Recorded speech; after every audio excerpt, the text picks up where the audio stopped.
নমস্কাৰ ফ্ৰেণ্ডছ, মই বুবুল দাসে আপোনালোকক মাৰ্কছ গ্ৰ' হৈছে চেনেললৈ আমাৰ চেনেললৈ স্বাগতম জনাইছোঁ। চ' আজি আমি কাৰ্বন আৰু তাৰ যৌগ এই চেপ্টাৰটোৰ ওপৰত আমাৰ এইটো চতুৰ্থ ভিডিঅ' পাৰ্ট 4। ইতিমধ্যে পাৰ্ট 1, পাৰ্ট 2, পাৰ্ট 3 এই বিষয়ে আপোনালোকে ভিডিঅ'কেইটা চাই লওক। এই লিংককেইটা ইতিমধ্যে আমাৰ ডেছক্ৰিপশ্যনত দি দিয়া হৈছে। চ' আমি আজি আৰম্ভ কৰিম পাৰ্ট 4ত কি আৰম্ভ কৰিম, সমগণীয় শ্ৰেণীবিলাকৰ নামকৰণ। আমি ইতিমধ্যে নামকৰণ আৰম্ভ কৰিছোঁ, কিন্তু নামকৰণ এটা বহুত দীঘলীয়া প্ৰচেছ। চ' সেইটোক আমি 3টা ভিডিঅ'ত দিব লগা হৈছে। চ' আমি আজি ইয়াৰ পৰা 2-3 নম্বৰ আহিব পৰীক্ষাত।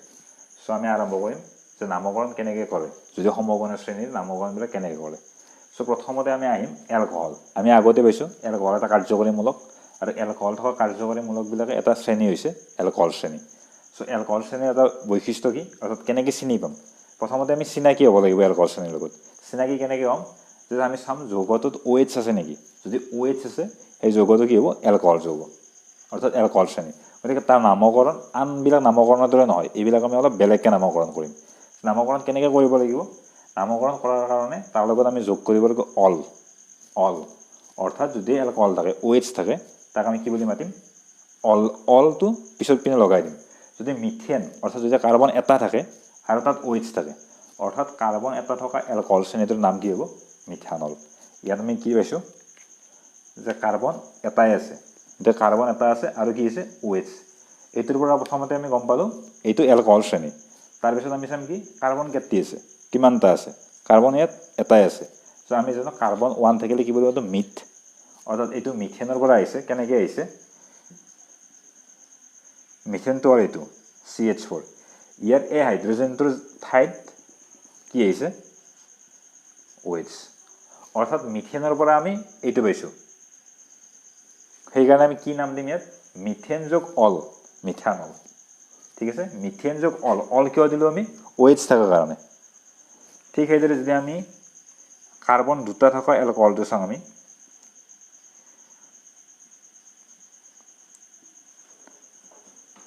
প্ৰথমতে আমি চাম যে এইটো কোনটো সমগণীয় শ্ৰেণীত পৰিছে। সেইটো আমি গম পাম ইয়াত OH থকাৰ কাৰণে, অৰ্থাৎ এইটো এলকহল শ্ৰেণীত পৰিছে। নেক্সট আমি চাম কাৰ্বন কিমানটা আছে, ইয়াত কাৰ্বন দুটা আছে। দুটা থকা কাৰ্বন যৌগবোৰক কি বুলি মাতোঁ আমি, ইথেন। যিহেতু এইটো একবন্ধনী আছে, এলকেন শ্ৰেণী এটা। চ' এইটো নামকৰণ হ'ব লাগিছিল ইথেন, কিন্তু যিহেতু ইয়াৰ হাইড্ৰজেন এটাৰ ঠাইত কি আহিছে, OH আহিছে, গতিকে এইটোৰ নাম হ'ব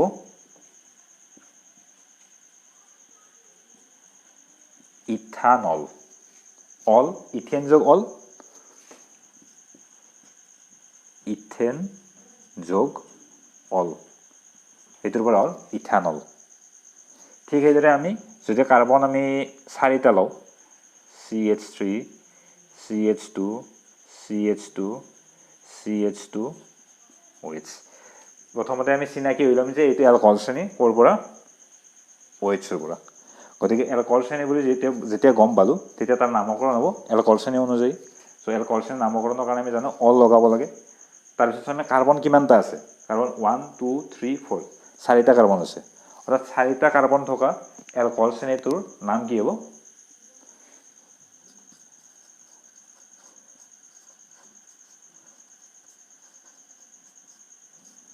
বিউটানল। কাৰ্বন 4টা থকাৰ কাৰণে এইটোৰ নাম হ'ল বিউটানল। ঠিক আছে, এইটো আমি গম পালোঁ এলকহল শ্ৰেণী কেনেকৈ নামকৰণ হয়। এতিয়া আহিম কি এলডিহাইড। তো এলডিহাইড শ্ৰেণী আমি আগতে কৈছোঁ, এলডিহাইড শ্ৰেণীটো প্ৰথমতে আমি নামকৰণ কৰাৰ আগতে চিনাকি হৈ ল'ব লাগিব যে শ্ৰেণীটো কোনটো শ্ৰেণীত আহিছে। এলকহল শ্ৰেণী এলডিহাইড বুলি কেনেকৈ গম পাম, যদিহে কাৰ্বন শৃংখলডালত CH থাকে। আৰু আমি আগতেও কৈছোঁ যে CH2 ক'ত থাকে, সদায় কাৰ্বন শৃংখলডালৰ শেষৰ পিনে থাকে। গতিকে আমি চিনাকি হৈ লওঁ এলডিহাইড। ইয়াত আমি আৰু এটা উদাহৰণ দিয়া আছে, HCHO, অৰ্থাৎ কাৰ্বন শৃংখলডালত CHO আছে। যদি CHO থাকে আমি কি বুলি মাতিম, ইয়াত লগাইছিলোঁ অল, ইয়াত লগাম কি এল। চ' যিহেতু ইয়াত কাৰ্বন কিমানটা আছে, তাৰপিছত আমি আৰম্ভ কৰিম যে কাৰ্বন কাৰ্যকৰী মূলকটোৰ কাৰ্বনটোক ধৰিম আমি। কাৰ্বন কাৰ্যকৰী মূলকৰ কাৰ্বনটোৰ সৈতে কিমানটা কাৰ্বন, মুঠতে এটাই কাৰ্বন। চ' এটাই কাৰ্বন হ'লে এইটোৰ নাম হ'ব লাগিছিল মিথেন, কাৰণ আমি জানো এটা কাৰ্বন থাকিলে মিথ হয়। গতিকে এইটো হ'ব মিথেন। মিথেনৰ পৰা লগত, অৰ্থাৎ এনেকৈ লিখিব পাৰিম মিথেন যোগ এল সমান মিথানেল, কাৰণ কাৰ্বন ইয়াত এটাই আছে। তাৰপিছত আমি এনেকৈ চাব পাৰোঁ CH3, CHO। ইয়াত আমি কি পালোঁ, প্ৰথমতে আমি গম পালোঁ কি এইটো এলডিহাইড শ্ৰেণী কেনেকৈ গম পালোঁ CHO আছে আমাৰ নেক্সট আমি চাম কাৰ্বন কিমানটা আছে ইয়াত কাৰ্বন আমাৰ দুটাই আছে গতিকে এইটোৰ নাম কি হ'ব ইথেন যোগ এল অৰ্থাৎ ইথানেল ঠিক আছে ইথেন যোগ এল অৰ্থাৎ ইথানেল কাৰ্বন দুটা থকাৰ কাৰণে নেক্সট আমি কাৰ্বন তিনিটা থকা চাব পাৰোঁ CH3 CH2 CHO ইয়াত প্ৰথমতে আমি চাম যে ইয়াত এলডিহাইড শ্ৰেণী কিয় কাৰণ ইয়াত CHO আছে গতিকে নামকৰণ হ'ব এলডিহাইড শ্ৰেণী অনুযায়ী অৰ্থাৎ এল লগাব লাগিব এল লগালে কাৰ্বন কিমানটা আছে এটা দুটা তিনিটা আছে আৰু তিনিটা কাৰ্বন থাকিলে তাক মাতিব লাগে প্ৰপেন গতিকে এল লগালে কি হ'ব ই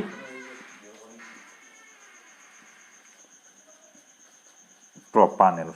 অৰ্থাৎ তিনিটা কাৰ্বন থকা এলডিহাইড শ্ৰেণীৰ নাম হ'ব প্ৰপানেল ঠিক আছে এইটো আমাৰ এলডিহাইড শ্ৰেণী গতিকে এলডিহাইড শ্ৰেণী প্ৰথমতে আমি চিনাকি হৈ লাগিব CHOৰ দ্বাৰা তাৰপিছত কাৰ্বন কিমানটা আছে সেই অনুযায়ী তাৰ নামটো হ'ব আৰু নামটোত লগাম আমি এল এটা কাৰ্বন থাকিলে মিথানেল দুটা থাকিলে ইথানেল তিনিটা থাকিলে প্ৰপানেল তাৰপিছত হ'ব আমি কাৰ্বক্সিলিক এচিড আন এটা কাৰ্যকৰীমূলক কাৰ্বক্সিলিক এচিড প্ৰথমতে আমি চাম চিনাকি হোৱাৰ ক্ষেত্ৰত কেনেকৈ চিনাকি হ'ম যে ইয়াত থাকিব COOH এইটো COOH ইয়াত উদাহৰণ এটা দিয়া আছে COOHৰ দ্বাৰা আমি গম পালোঁ এইটো এটা কাৰ্বক্সিলিক এচিড নেক্সট আমি চাম যে ইয়াত টোটেল কাৰ্বন কিমানটা আছে ইয়াতো আমি কাৰ্বনৰ যেতিয়া আমি সংখ্যা গণিম কাৰ্বনৰ সংখ্যা গণাৰ ক্ষেত্ৰত আমি কাৰ্যকৰী মূলকটোৰ কাৰ্বনটোক লৈ ল'ম অৰ্থাৎ এই কাৰ্বন যৌগটোত কিমানটা কাৰ্বন আছে এটাই কাৰ্বন আছে গতিকে এটা কাৰ্বন থাকিলে তাৰ ক'ৰ পৰা আৰম্ভ কৰিম আমি মিথেনৰ পৰা আমি ইয়াত লিখি দিছোঁ কি যোগ কৰিব লাগে অইক এচিড যোগ কৰিব লাগে অৰ্থাৎ মিথেন যোগ অইক এচিড মিথেন যোগ অইক এচিড গতিকে কি হৈ যাব তাৰ নামটো মিথেন যোগ অইক এচিড মিথানয়িক এচিড ঠিক আছে কিয় মিথানয়িক এচিড কাৰ্বন এটাই আছে কাৰ্বন এটাই থকা কাৰ্বক্সিলিক এচিড শ্ৰেণীটোৰ নাম হ'ব মিথানয়িক এচিড নেক্সট আমি যে কাৰ্বনৰ সংখ্যা বৃদ্ধি কৰোঁ ইয়াতো কি হৈছে প্ৰথমতে আমি চাম এইটো কি কোনটো শ্ৰেণীত পৰিছে এইটো কাৰ্বক্সিলিক এচিডত কাৰণ ইয়াত দিয়া আছে COH তাৰপিছত আমি চাম কি কিমানটা কাৰ্বন আছে ইয়াত এটা কাৰ্বন দুটা কাৰ্বন থাকিলে আমি কি বুলি মাতোঁ ইথেন গতিকে ইয়াত কি হ'ব ইথেন যোগ অইক এচিড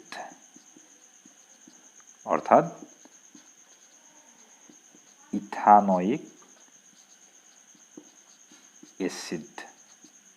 ঠিক সেইদৰে আমি কাৰ্বনৰ সংখ্যা বৃদ্ধি কৰিব পাৰোঁ তিনিটা হ'লে হ'ব প্ৰপেন যোগ অইক এচিড প্ৰপানয়িক এচিড কাৰ্বনৰ সংখ্যা বৃদ্ধি কৰিব পাৰোঁ চাৰিটা কৰিলে হ'ব বিউটেন যোগ অইক এচিড বিউটানয়িক এচিড এনেকৈ আমি কাৰ্বনৰ সংখ্যা বৃদ্ধি কৰি যাই থাকিম আৰু তাৰ লগত লগ লগাম আমি অইক এচিড এইটো হ'ল কাৰ্বক্সিলিক এচিডৰ নামকৰণ তাৰপিছত আমি কিটনটো আমি আগৰ ভিডিঅ'টোত কৈছিলোঁ যে কিটন সদায় কি হয় কাৰ্বন শৃংখলডালৰ মাজত বহে গতিকে কাৰ্বন শৃংখলডালৰ যদি মাজত বহে আৰু ইয়াৰ কাষৰ পিনে কি হ'ব লাগিব কাৰ্বন থাকিব লাগিব ইয়াত আমি পাইছোঁ এটা উদাহৰণ দিয়া আছে COটো কি বুজাব কিটন শ্ৰেণী বুজাব আৰু এইপিনে ৰাইট ছাইডত কাৰ্বন আছে লেফ্ট ছাইডত কাৰ্বন আছে অৰ্থাৎ মিনিমাম কাৰ্বন কিমানটা লাগিব কিটন হোৱাৰ কাৰণে তিনিটা অৰ্থাৎ কিটন শ্ৰেণীটোৰ প্ৰথমটো যৌগ কি প্ৰপানন কিন্তু সেইটো কাৰ্বক্সিলিক এচিডৰ ক্ষেত্ৰত সেনেকুৱা হোৱা নাছিল কাৰ্বক্সিলিক এচিডৰ প্ৰথমটো আছিল যে এটা কাৰ্বন থাকিলে তাৰ প্ৰথমটো এচিড পাইছিলোঁ অৰ্থাৎ কাৰ্বক্সিলিক এচিডৰ প্ৰথমটো যৌগ আছিল মিথানয়িক এচিড আৰু তাত যৌগ কাৰ্বন আছিল এটাই ঠিক সেইদৰে এলডিহাইডতো আমি পাইছিলোঁ যে এটা কাৰ্বন থাকিলে প্ৰথমটো এলডিহাইড পাইছিলোঁ কিন্তু কিটনৰ ক্ষেত্ৰত সেইটো অলপ ডিফাৰেণ্ট যে কিটনত কি কমেও তিনিটা কাৰ্বন লাগিব তিনিটা কাৰ্বন থাকিলে প্ৰথমটো কিটনৰ যৌগ পাম যে সেই যৌগটো আমি ইয়াত দিয়া আছে CH3 CO CH3 আৰু আমি ইয়াত কি কৈছোঁ যে এইটো মাতাৰ কাৰণে বা লিখাৰ কাৰণে কি লগাব লাগিব অন লগাব লাগিব আমি প্ৰথমতে চাম CO আছে গতিকে ই এটা কিটন শ্ৰেণী তাৰপিছত কি চাম কাৰ্বন কিমানটা আছে 1 2 3 ইয়াতো আমি কাৰ্যকৰী মূলকৰ কাৰ্বনটো কনচিডাৰ কৰিম চ' কাৰ্বক্সিলিক এচিডৰ কাৰ্বনটো যদি কনচিডাৰ কৰোঁ কিমানটা কাৰ্বন হ'ল 1 2 3 চ' তিনিটা কাৰ্বন থাকিলে আমি কি মাতোঁ প্ৰপেন চ' প্ৰপেনৰ লগত আমি কি লগাম ইয়াত লিখি দিছোঁ আমি অন অৰ্থাৎ এইটোৰ নাম হ'ব প্ৰপানন গতিকে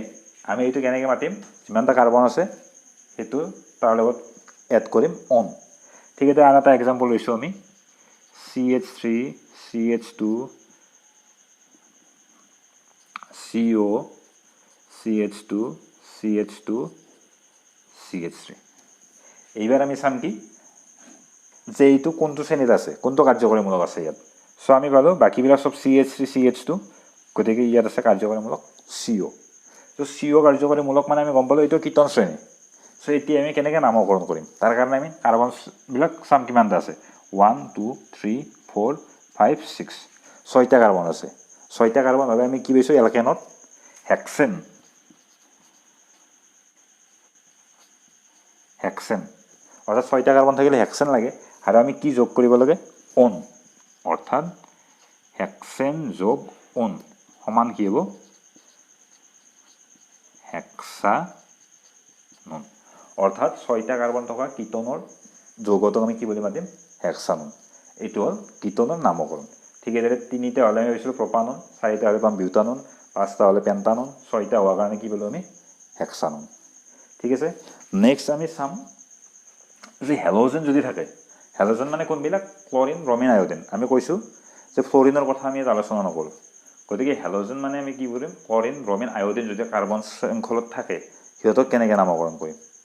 সো সিহঁতক কি বুলি মাতিম হেলো যৌগ বুলি মাতিম হেলো যৌগ হেলোজেনৰ পৰা হেলো আহিছে সো যদিহে কাৰ্বন শৃংখলত ক্লৰো থাকে আমি তাক কি বুলি মাতিম ক্লৰোটো আগত মাতিম অৰ্থাৎ উপসৰ্গ হিচাপে ব্যৱহাৰ কৰিম আমি ক্লৰোটোক নেক্সট আমি কি চাম যে কাৰ্বন প্ৰথমতে চাম কি কোনটো কাৰ্বন হেলোজেন আছে এইটো যদি উদাহৰণ লওঁ আমি ইয়াত হেলোজেন আছে ক্লৰো Cl মানে ক্লৰো নেক্সট আমি চাম কিমানটা কাৰ্বন আছে এটাই কাৰ্বন আছে ইয়াত সো এটা কাৰ্বন থকা মানে কি হ'ল মিথেন আৰু ক্লৰো থকাৰ কাৰণে এই ক্লৰোটো আগৰ পিনে আহি গৈছে অৰ্থাৎ উপসৰ্গ হিচাপে ব্যৱহাৰ হৈছে সো এইটোৰ নাম হ'ল ক্লৰো মিথেন কাৰণ এটাই কাৰ্বন আছে আৰু ক্লৰো আছে গতিকে ক্লৰো মিথেন ইয়াত যদি ব্ৰমিন থাকিলেহেঁতেন আমি কি মাৰিম তাক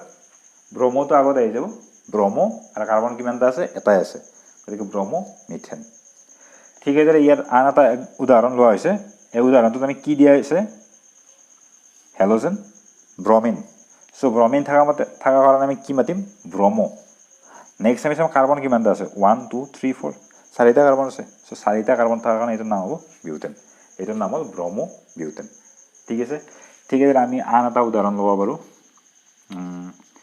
CH3 CH2 CH2 আমি এইটো আয়োডিনৰ উদাহৰণ ল'লোঁ সো আয়োডিন এটা হেলোজেন কম্পাউণ্ড হেলোজেন গতিকে আমি এইটো হেলোজেন শ্ৰেণীত পৰিলে নেক্সট আমি চাম কি ইয়াত কিমানটা কাৰ্বন আছে 1 2 3 গতিকে এইটোৰ নাম হ'ব আয়োডো তিনিটা কাৰ্বন থকাৰ কাৰণে প্ৰপেন অৰ্থাৎ এইটোৰ নাম হ'ল আয়োডো প্ৰপেন এনেকৈ আমি প্ৰত্যেকটা সমগণীয় শ্ৰেণীৰ নামকৰণ কৰিব পাৰোঁ পৰীক্ষা দিয়াৰ হয়তো আমাক কি দিয়া থাকিব আমাক এইখিনি দিয়া থাকিব আমাক নামটো সুধিব হয়তো নামটো দিয়া থাকিব আমাক গঠন সংকেতটো লিখিব দিব গতিকে যিকোনো দিলে আমি আশা কৰোঁ আপোনালোকে এই ভিডিঅ'টো চাই নিশ্চয় ইয়াৰ পৰা তাৰ নাম আৰু সংকেত বা গঠন সংকেত দিয়া থাকিলে নাম বা নাম দিয়া থাকিলে গঠন সংকেত লিখিব পাৰিব গতিকে আজি আমাৰ ভিডিঅ'টোত এইখিনি আছিল যে সমগণীয় শ্ৰেণী এইবিলাকৰ যৌগবিলাকক কেনেকৈ নামকৰণ কৰিম আশা কৰোঁ আপোনালোকে এই ভিডিঅ'টো দ্বাৰা উপকৃত হ'ব আৰু এই ভিডিঅ'টো চাই কেনেকুৱা পালে আমাৰ চেনেল মাৰ্কছ গ্ৰ' উইথ আছত আমালৈ লিখক আমি নিশ্চয় আপোনালোকক উত্তৰ দিয়াৰ কাৰণে চেষ্টা কৰিম সো ধন্যবাদ এই চেনেলটো আমাৰ লাইক কৰক ছাবস্ক্ৰাইব কৰক